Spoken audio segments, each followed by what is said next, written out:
नमस्कार, शिवदीप स्किल एजुकेसनमा तपाईँलाई हार्दिक स्वागत छ। आजको भिडियो क्लासमा म तपाईँलाई कक्षा 9 को सामाजिक अध्ययन विषय अन्तर्गत एकाइ 1 हामी र हाम्रो समाज अन्तर्गत रहेर पाठ 1 समाज विकासमा रहेका अभ्यासका सबै प्रश्नहरू सल्भ गर्नेछौँ, साथै क्रियाकलापका सबै प्रश्नहरू पनि सल्भ गर्नेछौँ। अर्थात् अभ्यास र क्रियाकलाप आजको यो भिडियोमा हामीले सल्भ गर्नेछौँ। सुरु गरौँ आजको क्लास। क्रियाकलाप अन्तर्गत प्रश्न कमा भनेको छ विनोदको गाउँको विशेषता उल्लेख गर्नुहोस्। यो विनोदको गाउँको सम्बन्धमा एउटा त्यहाँ आर्टिकल दिएको छ, एउटा लेख दिएको छ। त्यसका आधारमा हामीले यहाँ सोधिएका प्रश्नहरूको उत्तर लेख्नेछौँ। त्यसैले तपाईँले यी उत्तरहरू पढ्नु वा तपाईँले उत्तर लेख्नुभन्दा पहिले त्यो आर्टिकललाई अथवा त्यो लेखलाई राम्रोसँग पढ्नुहोला। अहिले भने हामीले सुरु गरौँ प्रश्न क को उत्तर। विनोदको गाउँको विशेषताहरू यस प्रकार छन्। नम्बर 1, गाउँका मानिसहरूमा सामूहिकताको भावना छ। नम्बर 2, सामाजिक कार्यमा सक्रिय सहभागिता जनाउने चलन छ। नम्बर 3, कुल पूजा, जन्म र मृत्यु जस्ता संस्कारहरूमा सरसहयोग गर्ने प्रचलन छ। नम्बर 4, जीवनस्तर सुधार गर्न सामूहिक लगानी र सामूहिक कृषि प्रणाली अपनाइएको छ। नम्बर 5, मानिसहरूमा आपसी सहयोग, सहकार्य र मेलमिलाप रहेको छ। यिनीहरू भए विनोदको गाउँको विशेषताहरू। त्यसैगरी प्रश्न खमा सोधेको छ विनोदको गाउँका कुन कुन सकारात्मक पक्षलाई तपाईँको समुदायमा पनि आत्मसात गर्न सकिन्छ होला। समुदायका अगुवासँग छलफल गरी प्राप्त निष्कर्ष कक्षामा प्रस्तुत गर्नुहोस्। विद्यार्थी भाइ बहिनीहरूले यस्तो प्रकारको प्रश्नमा के ध्यान दिनु होला भने विनोदको गाउँका कुन कुन सकारात्मक पक्षलाई भनेर भनेको छ। सामान्यतया कुनै पनि समाजका सकारात्मक पक्षहरूलाई आफ्नो समुदायमा पनि के गर्न सकिन्छ भन्दा आत्मसात गर्न सकिन्छ अथवा तिनीहरूलाई अपनाउन सकिन्छ। त्यसैले तपाईँले के सम्झनु पर्यो यो उत्तर लेख्नुभन्दा पहिले भने तपाईँहरू समाजमा छलफल गरे पनि नगरे पनि त्यहाँ रहेका यी सकारात्मक पक्षलाई अपनाउन सकिन्छ भनेर तपाईँले लेख्न सक्नुहुन्छ। विनोदको गाउँबाट हाम्रो समुदायले आत्मसात गर्न सक्ने केही सकारात्मक पक्षहरू सामूहिक श्रमदान, सामूहिक कृषि र लगानी, सद्भाव र सहकार्य, विकासका लागि स्वतः स्फूर्त सहभागिता आदि छन्। यिनीहरू हाम्रो समाजले पनि अवलम्बन गर्न सकिन्छ। प्रश्न ग, समाजमा साझा उद्देश्य प्राप्तिका लागि तपाईँले निर्वाह गर्न सक्ने कुनै 4वटा भूमिका बुदागत रूपमा लेख्नुहोस्। समाजमा साझा उद्देश्य प्राप्तिका लागि मैले निर्वाह गर्न सक्ने 4 भूमिकाहरू यस प्रकार छन्। नम्बर 1, विकास निर्माणका कार्यमा सक्रिय सहभागिता र श्रमदान। तपाईँले यो प्रश्नको उत्तर लेख्दा पक्कै पनि अघिल्ला प्रश्नका उत्तरहरूसँग रिलेट गर्न सक्नुहुन्छ।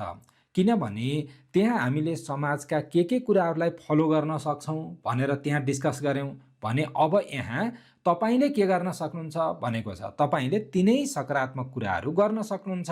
त्यही कुरा तपाईँले यहाँ लेख्ने हो। नम्बर 2 मा हामी लेख्न सक्छौँ समाजका सबै सदस्यहरूसँग सद्भाव र सहकार्य।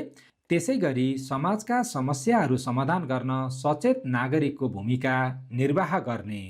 र चौथो अर्थात् अन्तिम बुदाको रूपमा हामी लेख्न सक्छौँ सामाजिक नियम, मूल्य र मान्यताहरूको पालना गर्ने। यिनी कुराहरू हामीले अघिल्लो प्रश्नमा पनि छलफल गरेका छौँ। अब हेरौँ प्रश्न घ, तपाईँको समाजका विशेषता प्रस्तुत गर्नुहोस्। अब समाजका विशेषता भनेको छ यो सबै समाजमा सामान्यतया कमन हुन्छ, कुनै समाज अनुसार थोरै फरक पनि हुन सक्छ।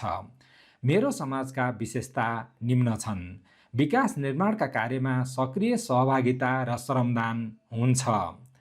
समाजका सदस्यहरू बीच अन्तर्क्रिया हुन्छ।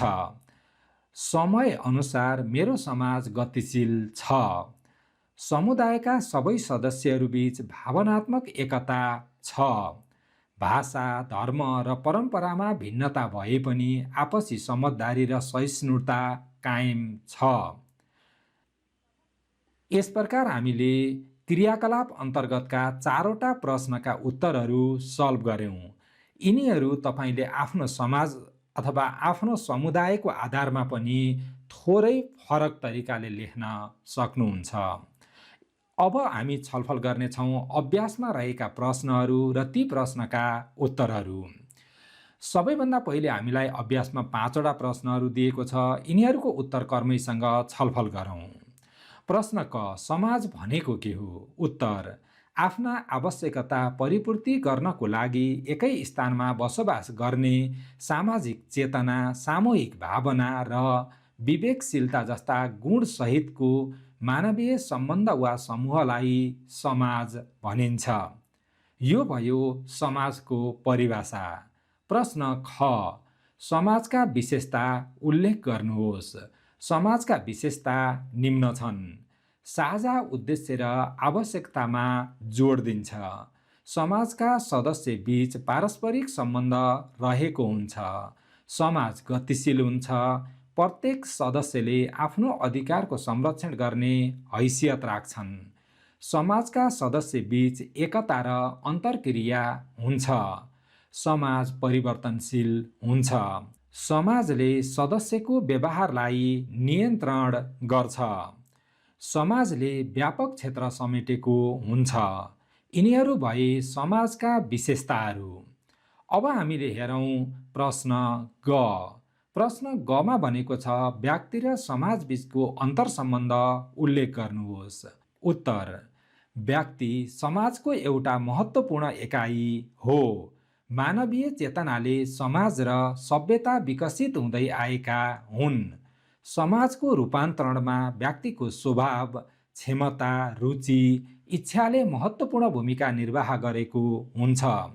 व्यक्ति मिलेर समाज बनेको हुन्छ र समाजबाट नै व्यक्तिले आफ्ना आवश्यकता परिपूर्ति गर्छ। पारस्परिक सचेतना, अन्तर्निर्भरता, विविधतामा एकता, समन्वय, समझदारी, गतिशीलता आदि वर्तमान समाजका मुख्य विशेषता हुन्। अर्थात् व्यक्ति र समाज एक अर्काका अभिन्न अङ्ग हुन्। त्यसैले व्यक्ति र समाज बीचको अन्तर्सम्बन्ध महत्त्वपूर्ण छ। यस प्रकारले हामीले लेख्न सक्छौँ। यसमा केही कुरा तपाईले आफ्नो आवश्यकता अनुसार थपघट गर्न सक्नुहुन्छ। साथै प्रश्न कति मार्क्समा सोधिएको हो भन्ने कुरालाई पनि उत्तर लेख्दा ध्यान दिने गर्नुहोला। प्रश्न घ, समाज र समुदाय बीचका कुनै 4वटा भिन्नता लेख्नुहोस्। समाज र समुदाय बीचका 4 भिन्नता यस प्रकार छन्। समाज व्यापक क्षेत्र हो, समुदाय सीमित क्षेत्र हो। हामी भन्ने भावना कम हुन्छ समाजमा भने समुदायमा हामी भन्ने भावना बढी हुन्छ।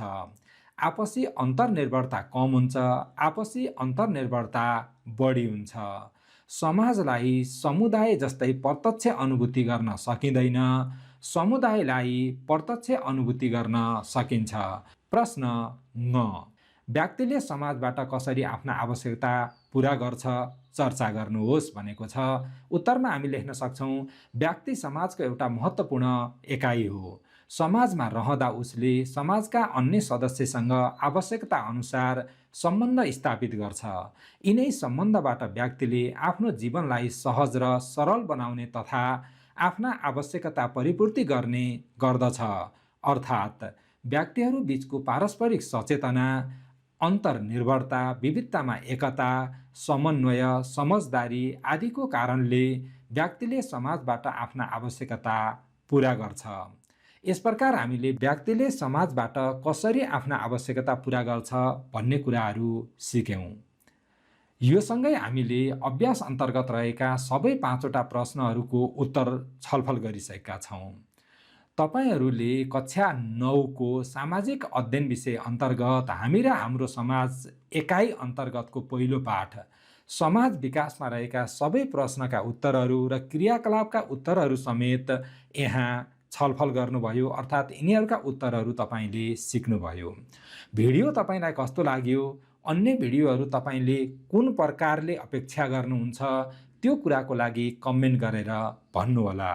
भिडियोलाई लाइक गर्न र नबुझेको कुराहरू केही छ वा तपाईका जिज्ञासाहरू समाधान गर्नको लागि कमेन्ट गर्न नबिर्सिनुहोला। तपाईको दिन शुभ रहोस्। अर्को भिडियोमा तपाईँसँग भेट हुनेछ। धन्यवाद।